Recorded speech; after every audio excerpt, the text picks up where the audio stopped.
महाराष्ट्र में निकाय चुनाव, खासकर मुंबई में होने वाले बीएमसी चुनाव से पहले सियासी हलचल तेज हो गई है।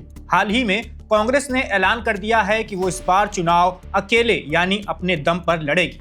अब पार्टी महाविकास अघाड़ी गठबंधन का हिस्सा भी नहीं रहेगी। इस फैसले के पीछे की मुख्य वजह ठाकरे भाइयों के साथ नाराजगी बताई जा रही है, खास तौर पर राज ठाकरे से। हालांकि शरद पवार के साथ कांग्रेस की कोई भी अनबन नहीं है, लेकिन इस बीच बीते दिनों मुंबई से एक खास तस्वीर सामने आई जिसने राजनीतिक गलियारों में चर्चाओं का नया तड़का लगा दिया।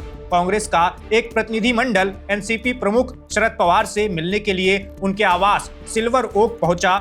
इस प्रतिनिधि मंडल में वर्षा गायकवाड़ के नेतृत्व में अमीन पटेल, असलम शेख और ज्योति गायकवाड़ शामिल थी। माना जा रहा है कि इस मुलाकात का मकसद निकाय चुनाव से पहले गठबंधन की रणनीतियों पर चर्चा करना था। सवाल ये उठता है कि कांग्रेस ने पहले ही ऐलान कर दिया है कि वो इस बार अकेले चुनाव लड़ेगी, तो फिर शरद पवार से मिलने का क्या मतलब है। सूत्रों का कहना है कि कांग्रेस चाहती है कि शरद पवार की एनसीपी कुछ सीटों पर उसके साथ गठबंधन में रहे और उद्धव और राज ठाकरे से गठबंधन ना करे।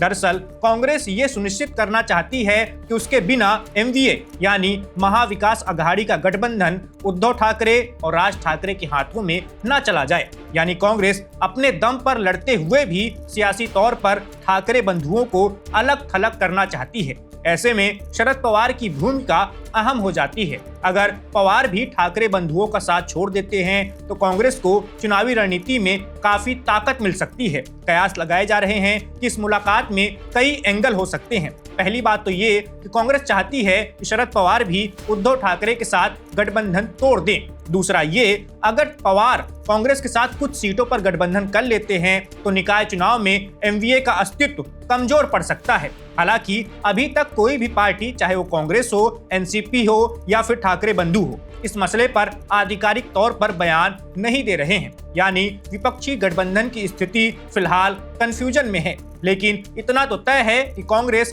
उद्धव और राज ठाकरे के साथ चुनाव नहीं लड़ेगी। शरद पवार का रुख अब इस खेल में निर्णायक साबित हो सकता है।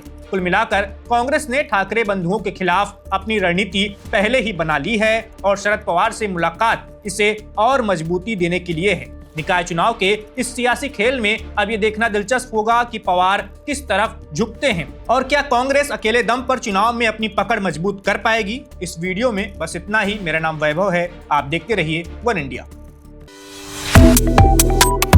Subscribe to One India and never miss an update. Download the One India app now.